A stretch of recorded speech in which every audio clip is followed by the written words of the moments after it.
नमस्कार दोस्तों। कि जैसा कि आप सभी लोग जान रहे हैं कि इस समय बाज़ार में काफ़ी ज़्यादा गिरावट है। एक आम निवेशक काफ़ी परेशान है, भयभीत भी है और वो अपनी एसआईपी को कंटिन्यू रखे या बंद कर दे। कुछ लोग तो सोशल मीडिया या कम जानकारी की वजह से या डर की वजह से अपनी एसआईपी को बंद कर रहे हैं और उन लोगों का तर्क है कि जब समय अच्छा आ जाएगा तो फिर हम दोबारा इन्वेस्टमेंट शुरू करेंगे। ये क्या सही तरीका है या सही तरीका नहीं है? ये गिरावट ये जानने की कोशिश करेंगे। तो क्या ये जो बैड टाइम होता है, जिस समय हम भयभीत हैं, परेशान हैं, मार्केट में गिरावट है, उस समय एसआईपी को जारी रखना चाहिए कि नहीं जारी कर रखना चाहिए?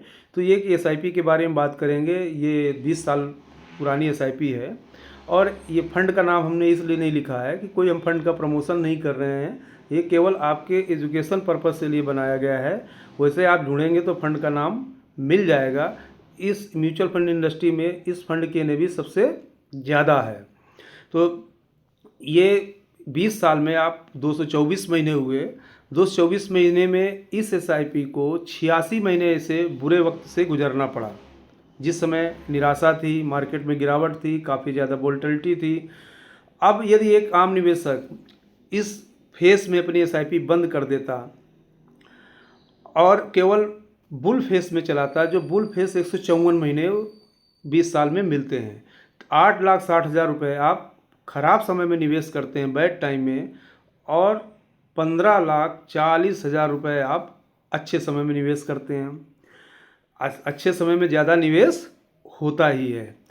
अब इस तरीके से आप देखें, जब बुरा वक्त था तो जो चमत्कार हो रहा था, जिस पे ज़्यादातर लोगों का ध्यान नहीं गया, कि आपको 17,321 यूनिट्स मिल गए। कितने? 8,60,000 रुपये खर्च करने में।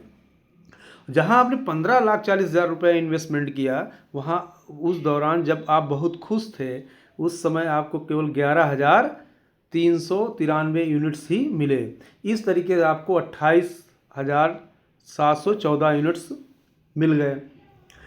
इससे भी ज़्यादा और समझने की बात है कि जब आपका ख़राब समय था, उस समय आपकी जो एवरेज रुपी कास्ट थी वो 50 रुपये थी। ये पूरे सारे समय में सबसे कम एवरेज कास्ट उसी समय थी। जब बुल फेस था तो 135 रुपये एवरेज कास्ट निकल के आई।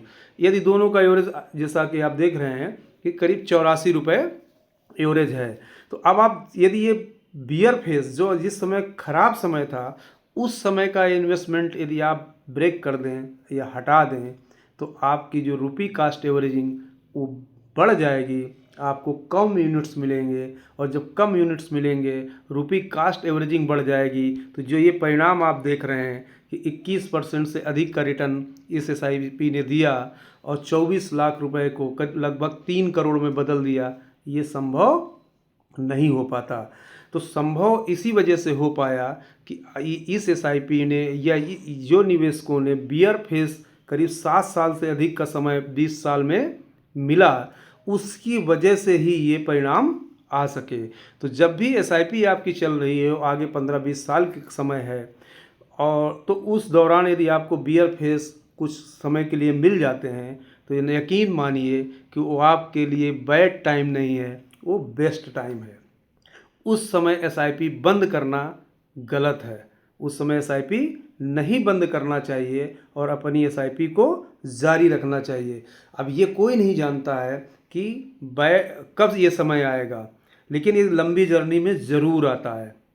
जब 15-20 साल आप एसआईपी चलाएंगे तो कुछ न कुछ ऐसी घटनाएं, दुनिया में मंदी, कहीं कोई पॉलिटिकल इवेंट होंगे, कुछ न कुछ होगा जिससे ये आपको समय मिल जाता है। तो जिस समय आपके मन में मायूसी हो, तो उसी समय इन्वेस्टमेंट का बेहतर समय होता है। तो हमारा मानना है कि ऐसे समय में एसआईपी को बंद नहीं करना चाहिए, और हो सके तो एसआईपी को बढ़ा देना चाहिए, जिससे आपको ज़्यादा यूनिट्स और मिल जाएं, जो आगे आपकी रुपी कास्ट को, एवरेजिंग को भी कम कर देंगे। और प्लस जब आपकी एनएवी बढ़ेगी और यूनिट्स आपके ज़्यादा होंगे, तो आपको ज़्यादा लाभ होगा।